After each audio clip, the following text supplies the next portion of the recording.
Runner up হয়েছে, এক মিশরি সেখানে চ্যাম্পিয়ন হয়েছে। রানার আপ বুঝতে পেরেছেন তো? রানার আপ সেকেন্ড হয়েছে, এক মিশরি হয়েছে চ্যাম্পিয়ন প্রথম। কিন্তু গভর্নরের ছেলে ও জিততে পারে নাই, ও রাগে ওই মিশরির গায়ের মধ্যে কয়েকটা লাঠি দিয়ে বাড়ি মেরেছে।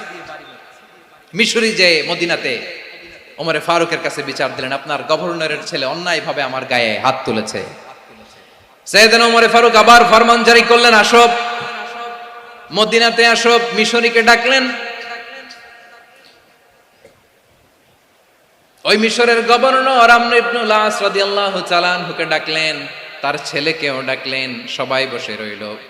আমর ইবনুল আস রাদিয়াল্লাহু তাআলা আনহু মাথা নিচু করে বসে আছেন, লজ্জায় কাচুমাচু। হায় হায়, আজকে আমার ছেলের কারণে আমিরুল মুমিনিন খলিফাতুল মুসলিমিন ওমরে ফারুকের কাছে আমি জনসম্মুখে লজ্জিত হচ্ছি।